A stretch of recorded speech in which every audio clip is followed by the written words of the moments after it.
Yuri harbors a special secret. Anyone who touches her hand can see ghosts. At first, Gangwook refused to believe it. He repeatedly reached out to touch her hand, only to unlock the ability to see spirits for real. That night, Gangwook was haunted by the ghost of a young child, terrified and at a loss. Yuri arrived just in time to calm him down. Mustering his courage, Gangwook took the little ghost's hand and followed him deep into the mountains, where they came upon a car crash site. After checking the details, Yuri learned the victim was the boy's father. She immediately called an ambulance. Guided by the child's spirit, they found his younger sister trapped and still alive inside the wreckage. Once the siblings' family was safely rescued, the boy bowed to express his gratitude before fading away into specks of dust. Afterward, Gangwook pressed her for the truth. Yuri confessed she survived a yacht accident back in university, yet failed to save her friend who had been with her. Ever since then, she has been able to see wandering spirits, and anyone who touches her hands gains the same sight. Before long, rumors spread that Yuri could see ghosts. To avoid bringing trouble to others, she chose to live alone. The one small comfort, as Yuri understood, was that those exposed to her would only see spirits for roughly a month,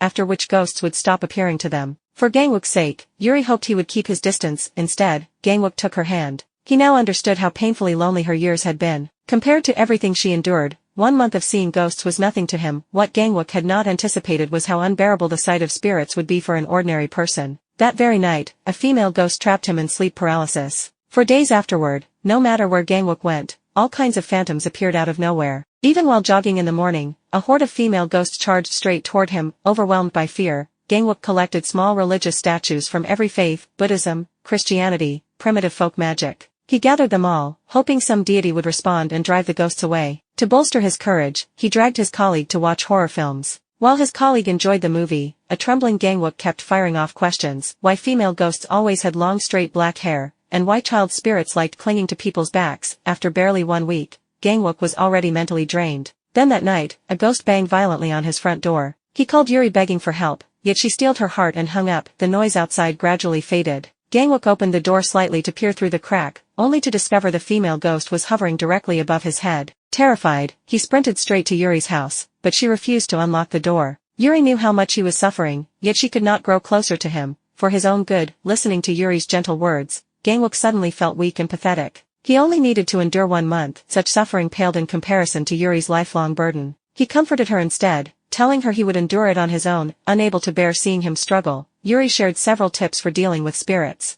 The most important rule was to ignore them, conceal all fear, and act completely unconcerned. Gangwook followed her advice and buried himself under the covers to sleep. Her method worked. Ghosts remained present, yet with unwavering composure and deliberate indifference. Gangwook slowly grew accustomed. He began walking straight past spirits, meeting the gaze of female ghosts, and even sleeping soundly in rooms crowded with phantoms. Yuri stayed in contact with him via video call, teaching him countermeasures such as sprinkling salt at the doorway and eating garlic. With these methods, Gangwook persevered day after day. The coming night marked the final day of the 1-month period. In high spirits, Gangwook opened a video call, bought champagne, and planned an early celebration with Yuri.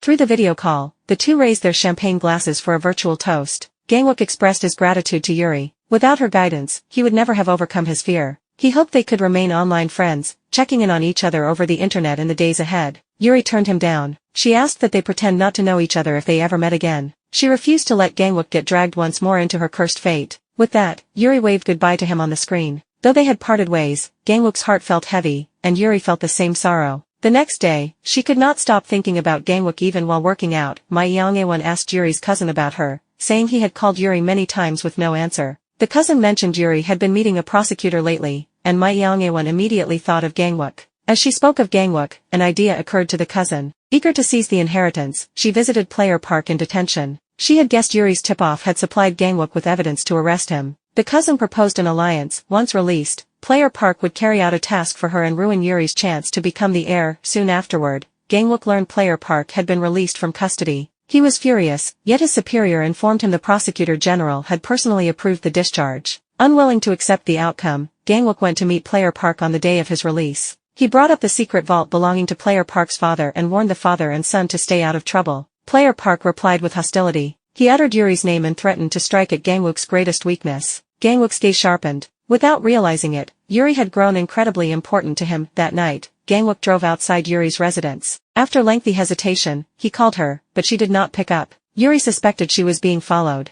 She pulled her car over to verify, and several men suddenly rushed from the opposite vehicles, charging toward her wielding clubs. Unable to reach Yuri, Gangwook headed home dejectedly. Over dinner, Gangwook brought up the year of the monkey his grandmother had once mentioned. His grandmother explained the year itself was not Elomond. Gangwook's horoscope clashed with it, so he must never grow close to anyone born in the year of the monkey. She rambled that the outside world was dangerous and forbade him from going out that night. Gangwook noticed not a single ghost lingered inside the house. Still, fearing danger to Yuri because of Player Park, he intended to drive to see her, only to be stopped and dragged back to his room by his grandmother. Gangwook had no idea Yuri had been kidnapped. Player Park was the mastermind behind the abduction. Player Park demanded to know whether Yuri truly could see ghosts and if a spirit had led them to the body of the woman he had murdered. Yuri refused to answer. Player Park revealed capturing proof of Yuri's supernatural ability was the deal he had struck with her cousin. To destroy Yuri's reputation completely, he planned to inject her with illegal drugs and fabricate a scandal against her. Yuri's life hung in the balance. At the critical moment, Gangwook burst in. Moments earlier, he had spotted words written on the bathroom mirror, "Come find me," and realized Yuri was in mortal danger. Gangwook single-handedly overpowered Player Park's men and tried to escape with Yuri. Cruelly, Player Park slammed his car into them at full speed. Gangwook's colleagues arrived and rushed him to an ambulance. His condition remained critical during emergency treatment at the hospital. In the corridor, Yuri's eyes welled with tears, consumed by guilt. She believed everything that had happened to him was her fault. Recalling Gangwook's gentle words, she broke down emotionally. When she lifted her head, Gangwook suddenly stood before her. Tears streamed down Yuri's face. Had Gangwook turned into a ghost? Overwhelmed by grief, she stepped forward and tightly embraced the kind prosecutor.